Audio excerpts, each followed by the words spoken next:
You do it. Right, so this is HGSA. We've got a special online Brian Blacker roadshow with Aidan Sezer tonight. So I'll hand over to Brian and let him do his thing. All over to you, Brian. Thank you very much. Welcome to tonight's first edition of the year to the Brian Blacker Roadshow. We have with us, of course, tonight club captain Aidan Sezer. But as most of you know, you're all here to see me. You're not really bothered about him anyway. So, but let's just to start off with, let's pretend we're here to see him. So, all hail Sezer, hail Sezer, hail Sezer. Aidan, really nice to see you. As every one of you knows, Aidan's an Aussie, so as such, we expect him to be injured after one game. So, how did you pull up after the first game, Aidan? I'm fine, mate. I'm fine. I think the Aussie boys played the most games last year in the Giants squad. I know you guys have actually ruined my, half of my speech. To be fair, we're tough down there, mate. We're tough. Do with the heat. So let's. I know you can't stay too long, Aidan, but we'll try and make it as quick as possible. We'll go through it, but if you could elaborate on a few things. So I've tried to do a little bit of a look back on your career to start with. So we'll take it back to the beginning, and then we'll chat about the Giants a little bit later on. So it says here, Aidan Sezer, 5'11", 14 stone. 2 pounds, which is 90 kilos. Is that up to date? 90 kilos after a pre-season? Yeah, it fluctuates a little bit. I think today I weighed in about 88 and a half. So I'm a bit on the lighter side these days. I was carrying a bit more pudding back when I was a bit younger. So yeah, playing weight is about 88, 89. I like to feel a bit lighter. Yeah. Well, so what? Well, that's at 14 stone too. Well, my playing career, I played. You probably heard a lot about me in my playing career because I was very well known. But my playing career, I played at 12 stone 10, 12 stone 12 throughout my career, from being 20 to being 30 year old. So wow. Yeah, and so it just goes to show how things have changed in the game nowadays. Yeah, I think so. I think I'm probably the smallest bloke in the team. So. Times have changed, mate. Times have changed, yeah. Yeah, I don't know what OB weighs, to be fair, but I think OB is maybe 86, 87 kilos. So he might have got me. But you were born in Bankstown, and you started your career junior footy with East Hills Bulldogs, and before signing for Canterbury Bankstown, where you played in their Toyota Cup side 2010 to 2011, scoring 300 points. But then moved in 2012 to the Gold Coast Titans after lack of opportunities, first team opportunities, and made your debut for the Titans in at 21-year-old in an upset win against Manly. So, firstly, what was it like going to Canterbury and then not managing to push through into the first team? It's hard work when you're playing second grade footy, I suppose. Oh, well, at the time I was still young, and they had obviously the Toyota Cup under 20s there, and I was just biding my time there, obviously training with the first team and things like that. But the Bulldogs, they're a very successful club, and they're not short of quality. So actually in my second year in 20s, I was still 19. I signed with the Gold Coast in my last year, obviously at the Dogs, and a couple of weeks after I signed for the Titans, obviously for first grade opportunities, I ruptured my ACL playing down in Canberra. So it was pretty early on in the season, and I had to get all my prehab and my knee treatment right so I can travel up to Gold Coast and have a crack at it. So it was testing time, to say the least. But I was a wide-eyed kid, and I was looking forward to the challenge. And I was disappointed to leave my junior club in that way. But I wouldn't change a thing. Was it a big thing to move, from where you went up to Gold Coast there? Was it? Yeah. Oh, it's probably not so big. It's only an hour flight. But at the time, I've never been away from home. I was born and raised in the Canterbury Bankstown area. I always aspired to play, first grade for the Bulldogs, and it was a decision I didn't take lightly. I probably didn't even make it myself, to be honest, at the time. I took my father and my manager, to the meeting, and I wasn't. It was after, so we trained. I think it was a Wednesday night. We had a Friday night. We had a Friday night game. It was a Wednesday night, and we had that day off. So we drove into Sydney, and I met with the Titans CEO, Michael Sill at the time, John Cartwright, who was the coach, and I wasn't aware that I was going to sign a contract. And we had dinner and obviously spoke and got to know each other a little bit more, and they pulled out their contract, and I said, I wasn't too sure what I was doing, and I spoke to my dad, and he's like, I think you should sign it. And my manager at the time, he goes, it's a great opportunity to go up there and try to cement a spot in first grade. And I was still, and ahhing, thinking, I want to stay at the Dogs. I've wanted to play for the Bulldogs my whole life.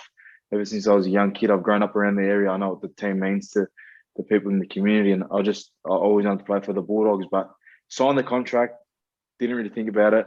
Travelled down a week later, played in Canberra on a cold night and ruptured my ACL, and that was it. That was my career done there.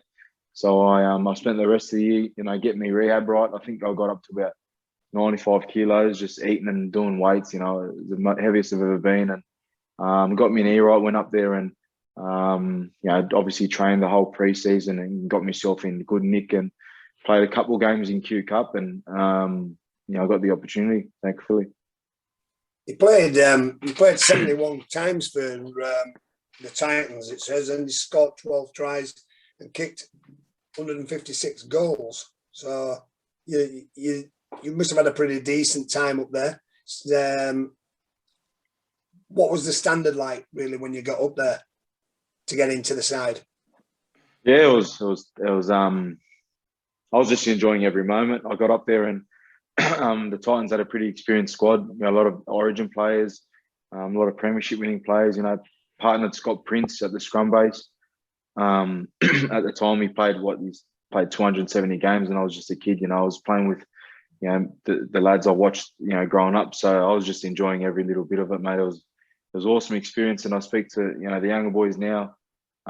Just enjoy every moment, live in the moment. Don't look too far ahead, because they say when you're a young kid, but time does go quick. I've already been at Huddersfield for a year. It still feels like yesterday I was catching the plane over, not knowing what to expect. So time does go quick in a rugby league career, but you got to enjoy it while it's ahead of you. Absolutely, yeah. So after 2 or 3 seasons at the Titans, you moved to Canberra Raiders, and you scored 2 tries on debut against Penrith in a 30 points to 22 win. So how did the move come from Gold Coast to Canberra? Yeah, I was up with the Titans for 4 years, and we obviously we finished 9th most years. We just couldn't sneak into the finals, and I was away from home. Didn't really see family much further now, obviously, but I was away from home, and my wife, she's from Sydney as well, and the opportunity come up. We had a couple offers from Sydney teams, and we had a really good offer from Canberra. And the way the Canberra team was developing, it was still a young team and young squad, and I thought it'd be good for me footy, and went down there, and it was a roller coaster down there, and I enjoyed it, mate. You can't look. Rugby league is a roller coaster, and there's going to be ups and downs in anything you do, and no matter where you are. So I enjoyed my time there, but Huddersfield, I'm enjoying my time even more over here, mate. All right. Oh, well, that's good to hear from everybody, isn't it? You ended your career at Canberra with a grand final. Really should have won that game, I think. Yeah, we are. Yeah, I think it looked as though you were going to win it at one point. Yeah. Mate, I don't like to talk about it. I don't watch a great deal of Aussie rugby, to be fair, but because you were coming over, I'd watched that one. To be fair, I have started watching a lot more of it since the lockdown, obviously, because there's a lot of Aussie rugby on. So yeah, not a good time for you, that one. Nah, mate, it wasn't. It's awesome experience to be a part of, but you prepare a week to win. You prepare a week to obviously achieve your dream, and that's winning a flag, win the premiership, and to fall that short, it's just like your whole world comes crashing down. And oh mate, I've tried to erase it from my memory, but I think coming over here, it's instilled a bit of fire in me to obviously win silverware. And I think Huddersfield is a club that correlates with that. You know, the club hasn't been successful for a while, and I think we're coming into a patch where we can achieve, you know, success. And that, I don't say that lightly. I've been around the game a little bit now, and I know the quality we've got this year. The quality Watto is bringing, the players we've got. You know, I believe that there's a window opening up for us, and if we can fulfil our potential, there's no reason why we can't achieve something. Yeah, I think. Yeah, I mean, personally, you say when you came to Huddersfield, obviously you came with a big reputation to a club like Huddersfield. To be fair, and you know, you had what was a very good season. Probably should have won the Man of Steel, but after a good start to the season and the pandemic came, then you know we didn't win those close games. How frustrating is that? I know, you know, I've done the same myself, so I know what it's like. But how frustrating is it from your point of view? Travel all the way over here, you come and you're playing in a country you don't know much about, and and you get off to such a good start to the season and looking so positive, and then we just fell off after the first lockdown kind of thing to lose games. Had we won those really tight games, we probably end up second or maybe even first.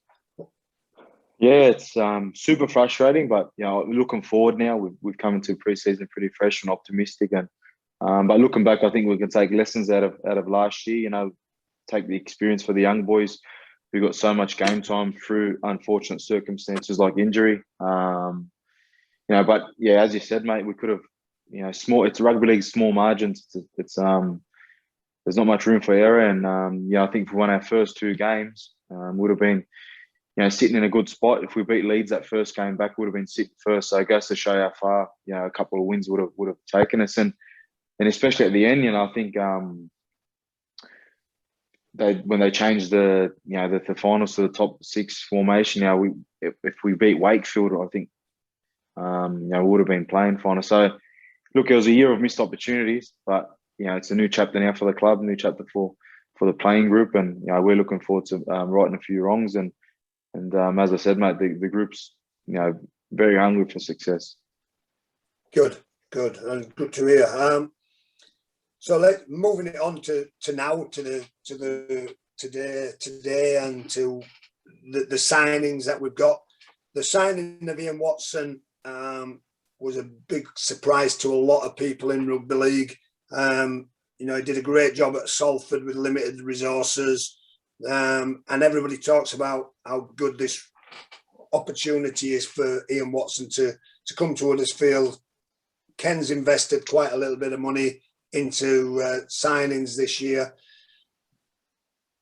We also brought with him Greg Brown, who we all know at Huddersfield from a few years ago. So firstly, I just want to say, obviously you're not going to say anything bad about Watson, otherwise you'll be out on your ear. But what's Ian brought to it in the short time that he's been here?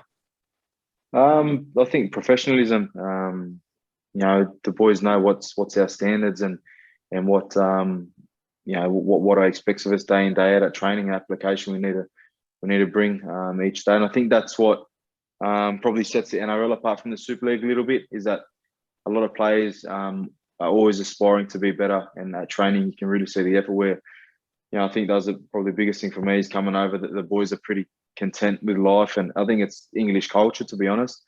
Everyone just likes to earn a few quid and go for a drink on the weekend. So, look, it's just, training is being more intense with GB coming on board as well. I think, you know, a lot of the boys they're in good shape, and we need to be, mate, if we're gonna do anything this season. I think last year, you know, although we started really well, you know, the depth of the squad was really shown when we hit a few bumps in the road with injuries and things like that. But I think, you know, Watto's coming and addressed them. So we've got a really strong squad. There's probably no excuses this year. I'm putting a lot of pressure on myself here, but you know, there's no excuses, mate. You know, we're all knocking on a bit now. We're pretty mature footballers, seasoned pros, as they say, and you know, we want success. Yeah, he's just as you say that about season pros. I look at it from a my proper day job. I'm not always this media star like I am tonight. Usually, I've got a day job that I have to sell players, sponsorships, and stuff like that. And historically, in the time I've been here, in the 6 years I've been here, we've always had 5 or 6 young kids through the academy that can come in and you can sell them at reasonably low amounts of money. But this year we've got nobody. We've nobody just come through as a first year into the first grade team or squad. And you look down the squad 1 to 31 at the moment. There isn't anybody who hasn't got vast experience at Super League level. So the depth of our squad should be really, really, really good now, where we've had the problems in the past. You can't really see many weak links in that now. No, definitely. And I think, you can probably take a leaf out of the successful teams in the Super League. Your Saints, your Leeds, your heavyweight clubs, your Wiggins. They're always there punching about because of the depth in the squad. It's such a long season over here with the Challenge Cup fixtures. And I think there's 25 rounds this year. It's a long season, mate. It is, being an ex-player. It can get tiresome at some stages. And that's when you need, your depth to fill in and obviously pick up, where you left off. And injuries are part of our game as well. There's going to be times in the season where I might miss a game, all the other experienced boys might miss games, but I think it's the quality of depth and the experience of the younger boys to come up and do the job. And I think that's where Watto's addressed this year. There's a standard he's set, and you probably won't be playing in a giant shirt if you can't fulfill them requirements. So, mate, it's good to be a part of, to come here and see, the little transformation that's been over the preseason. Once I come back from Australia, it's refreshing. So if we look just very quickly then at the new signings, I don't want you to name anybody particularly as such, but who stands out for you out of the new signings, do you think? No names in particular. Well, yeah, there are 5 or 6, so just give me all of them, mate. All of them have been good. All of them bring different attributes to the team. I think Josh Jones is a big one for us. He's a hardened forward. Joey Greenwood was one of our best performers on the weekend, I thought, playing next to him. Blokes like Jack Cogger, he's still got youth on his side, and he's got NRL experience. He's coming over here to prove a point. Mate, all the boys that have come in. Ricky Latelli, he's quality player. He's won NRL premiership, and that sort of you can't buy that experience.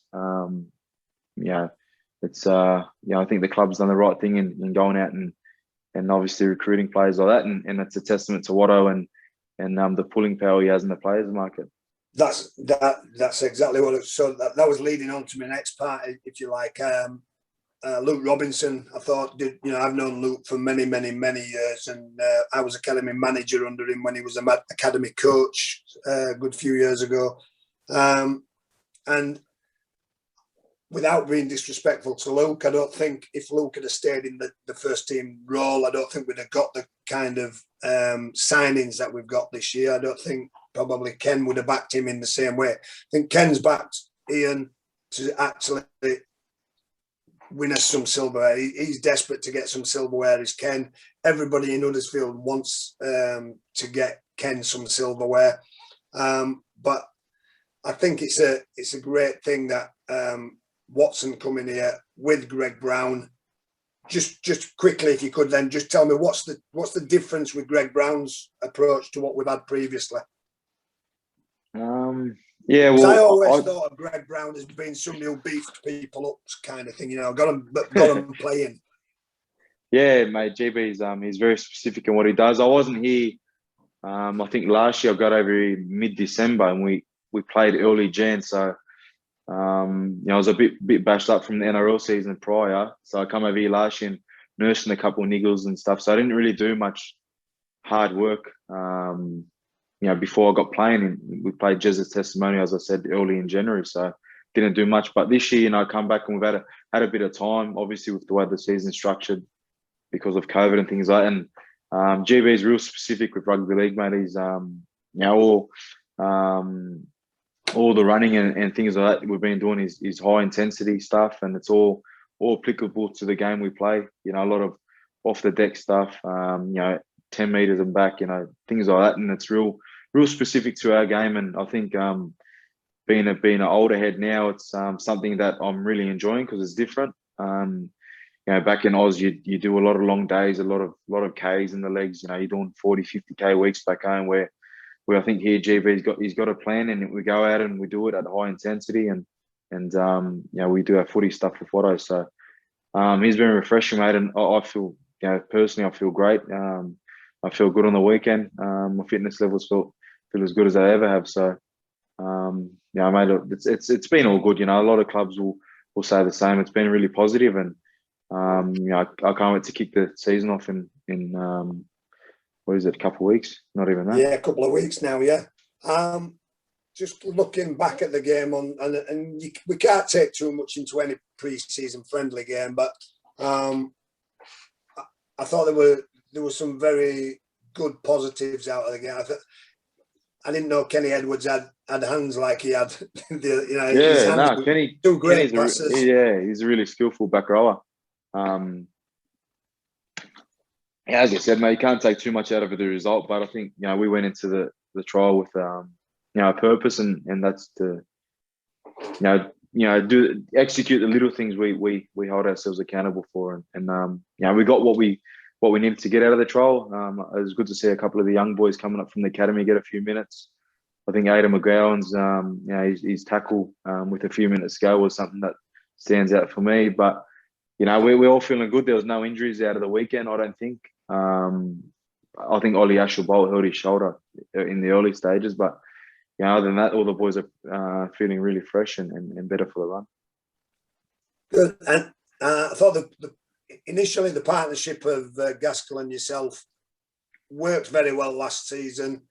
Looked to certainly be kicking off well. Your first try come off what was obviously a planned move. I don't suppose that came off the top of your head. So I actually thought you were a little bit offside, if I'm honest. But too fast, mate. Too fast. I got that. Just too quick. Quick, mate. Yeah. But we certainly looked at early doors. I thought Leeds looked fairly robust and quite. They put the ball about a bit, but we defended very well. And if I'm right in what I'm believing is Ian Watson wants to build on a solid defence to start with. Yeah, well, there's obviously no secret.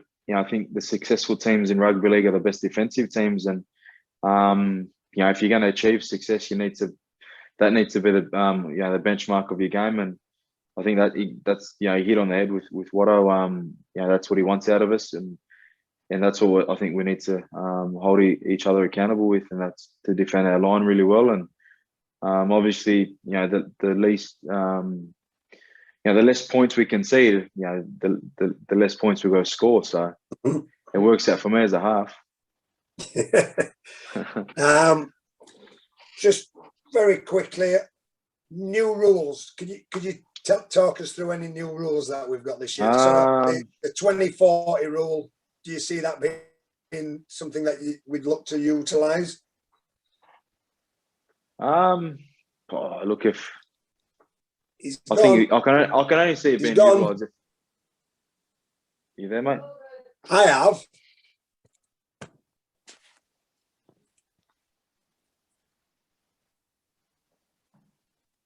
Hello. No, we're back. You there, mate? Yeah, we've just lost your picture, Aidan. Hello. We can hear you, Brian. Mate. Am I back? Yeah, you're back, Aidan. Yep. Brian's gone.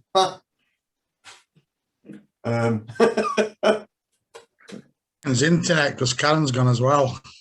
Can you hear me? We can hear you. Just give me a second. We can hear you, yeah. Right. Yeah. I don't know what happened there. We've had problems with our internet all day today, so I thought this was going to go pear-shaped. Maybe you should pay your bill, Brian. On that note, I'm going to mute myself. I don't pay bills. That's why I have a wife.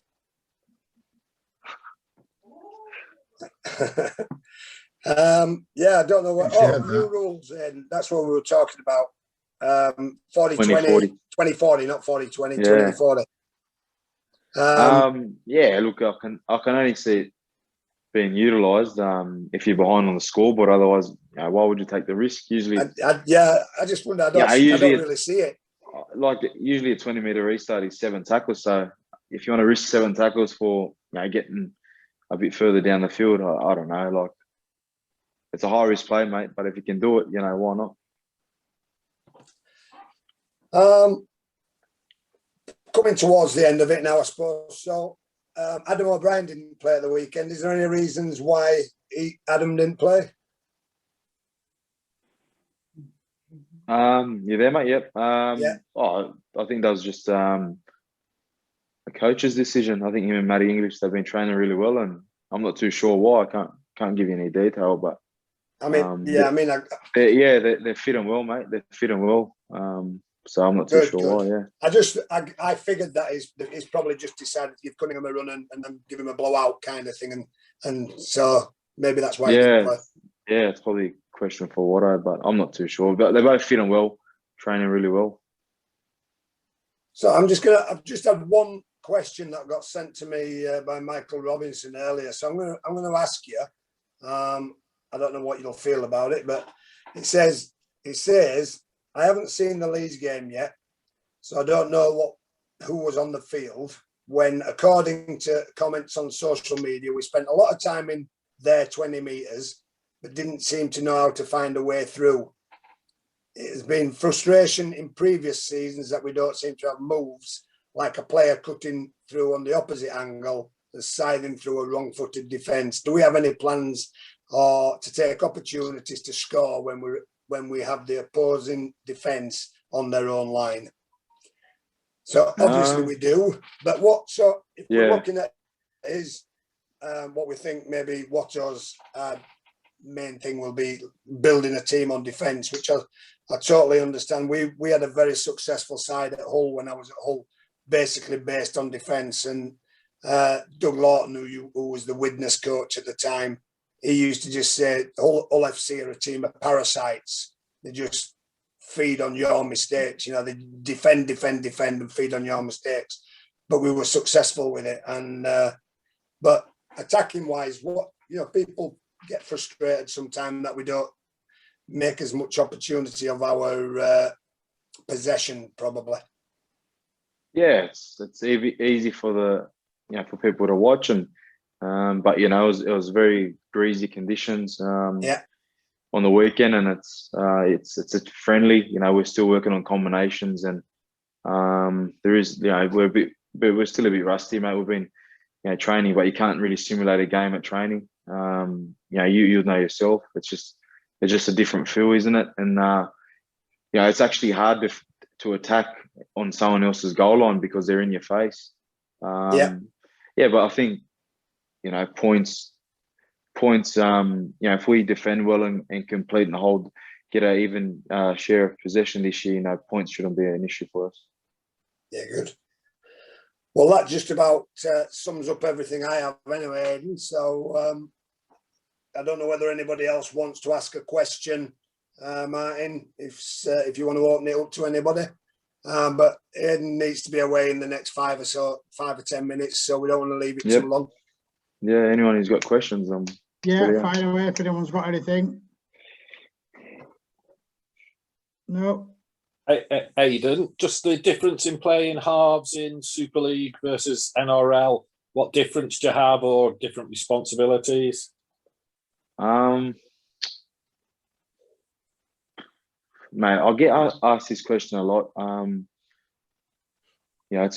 not too sure. Like, obviously there's differences in weather and conditions and things like that, but as a half, your job doesn't really change. You got a responsibility to get the boys around the field, kick well, make sure you're talking, and everyone knows what to do. And but there's no really no big difference, if that makes sense. I think your job doesn't change no matter what team you're, no matter what competition. You still got to do your job. Okay, thank you. No worries, mate. Any more questions before we let Aidan go? Surely someone. That does. Yeah, I just want to ask Aidan, obviously with this sort of season finishing later last year and obviously starting later this year, how has that impacted like pre-season timescales and plans and stuff? I went. So me and the couple of the Australian-based boys went back home for a little bit, did our 2 weeks quarantine, and spent a bit of time back home with family. And we come over early in the year, but I think the boys, they started late December. So as I said before, I didn't really do a preseason last year, so I don't really know the setup of how it works over here. I've come obviously later in the piece. So I'm not privy to a traditional Super League preseason, if that makes sense. But we've had a bit of time with the later kickoff, so it's been good as a team, obviously, with so many new faces and building on them combinations and buying into Watto's philosophy. Michael, if you want to last question. Aidan, goal kicking. Last season, Ollie Russell did a fair bit of goal kicking, and sometimes Gaskell did. Ollie Russell's at Lee now. What happens if you're not there taking goal kicks, or you strained your thigh or whatever? What's the I status? think Ollie Russell's still with us. He's still with us. Yeah, he played on the weekend. Yeah. What did he? Yeah. But, yeah, he's still here. Who's gone on loan to Lee then? Anyway, it doesn't matter. So yeah. Anyway, if Ollie Russell's on the field, fine. What is the plan for goal kicking? Yeah, I'll do it. I think Gasky might take over if I get an injury or whatnot, and obviously you got Rusty, who's a good option. So we'll just see how we go, mate. Whoever's on the field, I think they're all pretty capable, and I think last year was a I didn't kick as well as I probably could have. I did it for 4 years at Gold Coast, but then moving to Canberra, we had a pretty astute kicker in Jared Coker. So last year was my first year back on the horse as a goal kicker. So hopefully I'm better for it this year, and we can be going up in 6s as opposed to 4 points. But yeah, Russ is a good young player, and he hits the ball pretty sweet. So if he gets some time, he'll be kicking as well. Good, and we won't talk about drop goals. God knows what the state of things is there. Yeah, I know, mate.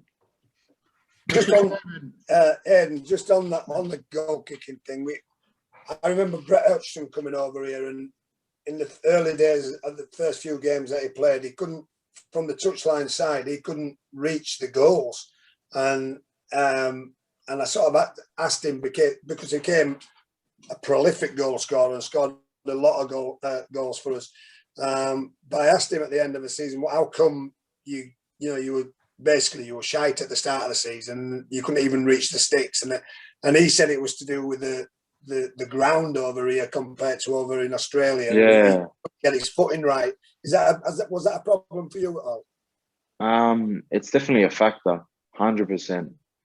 It's obviously soft underground here, and you're worried about keeping your footing more than the kicking the ball sometimes. So it's different.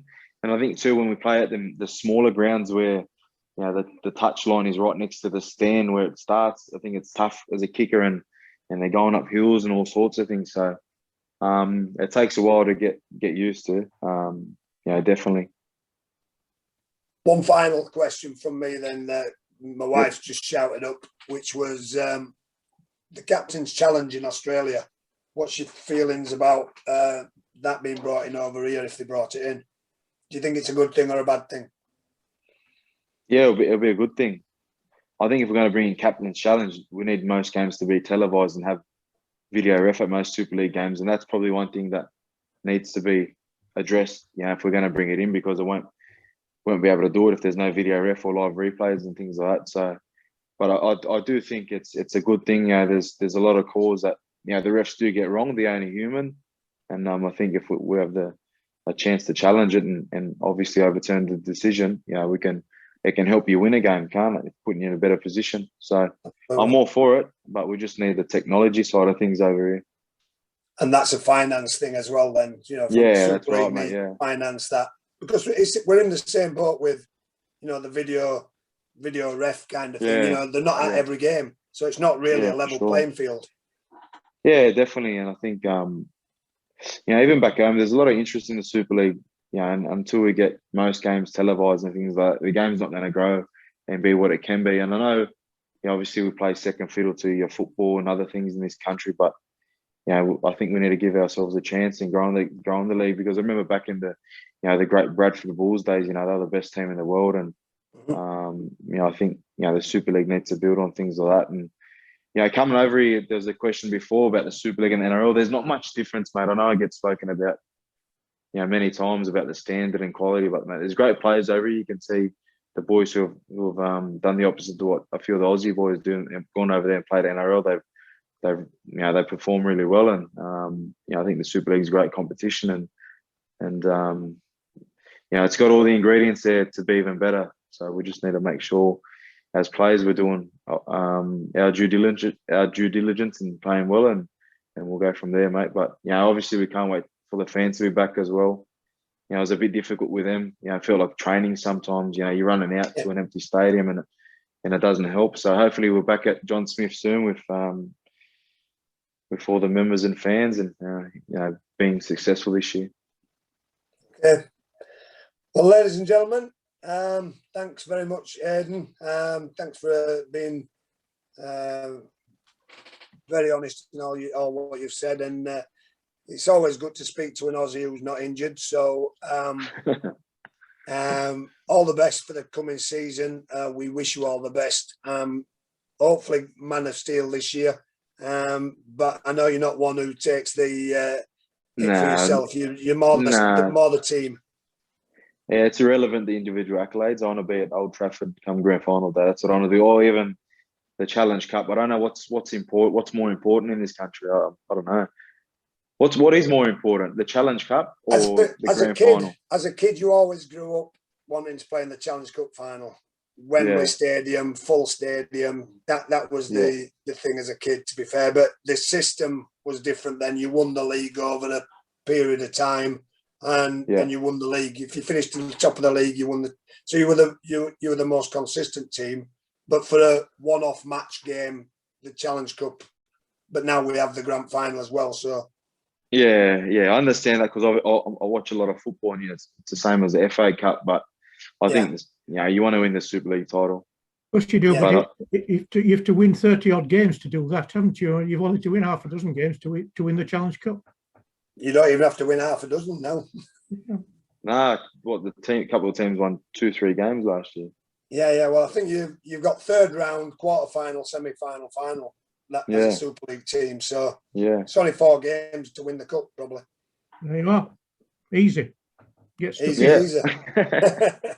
Okay, easy. Thanks very much, much appreciated. It's been tough getting hold of you this week. Good luck.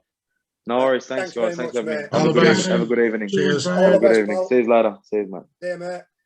Thank you, Aidan. Thank you, Brian, as well. No worries, pal. Cheers, Brian. See you later on.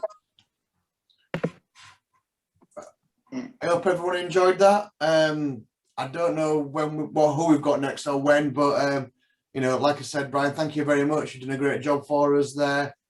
Genuinely appreciate it, and hopefully we can see everyone soon. Don't you mind?